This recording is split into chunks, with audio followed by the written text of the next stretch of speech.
Hello and welcome to the Cardiac Cats YouTube channel. I'm your host, Jacob Shorba, and we've got some breaking news as the Jaguars have made what I believe is their first release, or at least the first notable one, of the offseason with wide receiver Christian Kirk.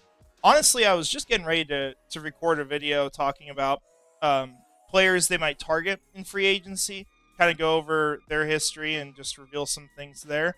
But as I was getting ready to record this comes out. So we're going to talk about it, talk about, really what Christian Kirk has offered to this team, why this was done, and what is the fallout of it.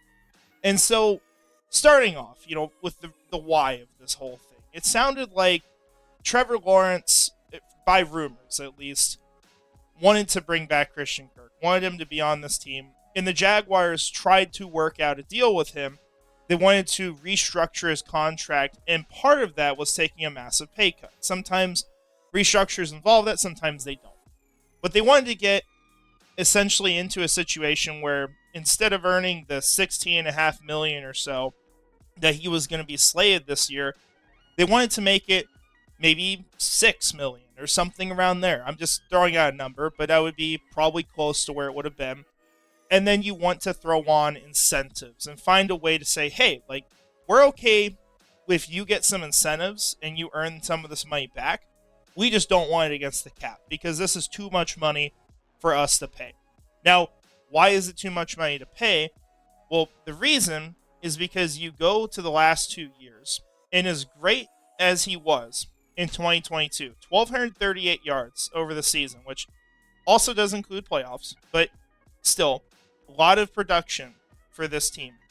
In 2023, you look at it, and how many games does he play? It's 12, right? Gets hurt at the end of the season. It's like the first catch he had against Cincinnati. It was a great play. I still remember it because it wasn't that long ago, surprisingly. But he gets hurt on the play. I think it was like a core muscle injury. And you're trying to rush him back, thinking maybe he's back for the playoffs. And ultimately, he wasn't able to get back for the Jaguars. So you lost him at the end of the season. There was all the talk about, is Christian Kirk the reason why the team went downhill? And all that conversation. And, he's an incredibly valuable player to the team. I still think he is that type of player when he's healthy. Although, of course, you're getting older. Things might change, especially when you have back-to-back season-ending injuries. So you get this, and then you go to 2024. You get 8 games into the season, and he gets hurt against the Green Bay Packers. They announced that he is out for the rest of the season. And not only that, but he was going to be traded probably a day or two after that game. Something like that. There was a deal that had essentially been completely agreed to and was just going to be processed after the week with the Pittsburgh Steelers to send him there. And it was supposed to be, I've heard, at least a pretty high pick. Could have been a third, could have been a fourth. And Jacksonville probably would have got out of a little bit of money as well. And keep in mind, of course, right? This was the old regime. This is not the people currently here in the building. So that kind of changed things when they got fired at the end of the season. And when you bring in Liam Cohen, you bring in James Gladstone, you bring in different coordinators on this team, different position coaches. Suddenly, what might happen could be different than what you had expected before. And so there was a little bit of talk about maybe Christian Kirk returns, but you're slated to earn $16.5 million this year, which we'll show here. And where we get that number, this was the total cap number he had before. You have $15.5 million in base salary. That's the money he's going to earn this year. And you also have non-prorated bonuses. So this is a bonus on top of it he's going to earn. The prorated ones would be like signing bonuses he's been paid before. And this was not paid this year, but this was paid in the past. So it's not really counting towards what his value is in 2025. So you add these numbers up, you get $16.5 million. So when you have 2 back-to-back season-ending injuries, and you're slated for that amount of money, which, hey, if Christian Kirk's healthy the whole season and he plays well, he'd be worth it. I'm not going to deny that at all. And he'll be a really good player for another team if he can stay healthy and, hasn't lost a step. We'll have to see, and I'm definitely rooting for him to have success. He was a great player in Jacksonville and someone that I think the legacy he left here for a short time was great, right? Big part of what they did, and definitely outperformed maybe what people had originally thought when the contract was signed. But ultimately, you have new people coming in. You have maybe different focuses for the types of players they want to have. You also have the conversation about Parker Washington behind him and how much money you save if Parker Washington is a starter. And I'm not saying he necessarily is locked in for that. I don't think he is. I think it's something they'll consider making a move at. But you have 2 years left on his deal, and it's $2 million essentially. So Parker Washington is very cheap for this team. And with him playing pretty well in his games and maybe having the potential to start for this team, it makes it that much more harder to where Jacksonville's not offering really anything close to that $16.5 million, and he ends up declining it, and he's going to get cut from the team. So that's kind of how we get here. Now, as far as where things go now, the Jaguars have a lot of cap space. And this is the good news, right? You might have more moves that get made on top of this. I think the name you definitely have to watch is Evan Ingram. We've talked about it a little bit on this channel before. He's got a lot of money slated to earn this year, nearly $16 million. And he's also a player that, if Liam Cohen continues to do what he's done in other places, Evan Ingram is not exactly the best fit for that kind of scheme, in the sense that Cohen asked for blockers. He asked for people to be heavily involved in that. And Evan Ingram is a receiving tight end. Sure, he brings effort as a blocker. I admire that about him.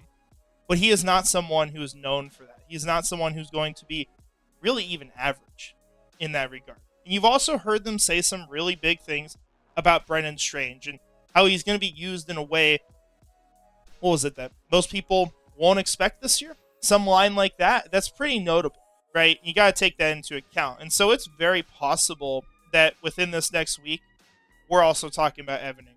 I don't know what will happen. It's just my gut feeling right now, but we'll have to see. And it's a conversation we've had a bit. You can go back and watch that video where we kind of get into that a little bit more. But Jacksonville has a lot of cap space. They're in a good cap situation now, especially for this year. The thing is, it is a question of, do you just automatically want to now spend a bunch of money in free agency? Is that the best thing to do? Are we going to be big spenders just because we can? I personally hope we aren't. I know that it's fun every year to hope you see your team sign the big name in free agency. I think it's fun to have that ability to do that. I remember like the dopamine hits I was getting in 2022 when they were signing all these players. But there's consequences sometimes. You're very rarely you're very rarely going to sign someone in free agency who lives up to the contract when you're paying a very notable amount. It's not that common. More often than not, you're probably overpaying him a bit. And I want to be a team that ultimately has the money available to pay the younger players. You got some guys who will be coming up on that. You also keep in mind that, yeah, Trevor Lawrence, sure, like a lot of these cap hits are prorated. Like it doesn't get that high until what? I mean, 2028, I guess you could say, and that's still less than what he's earning per year.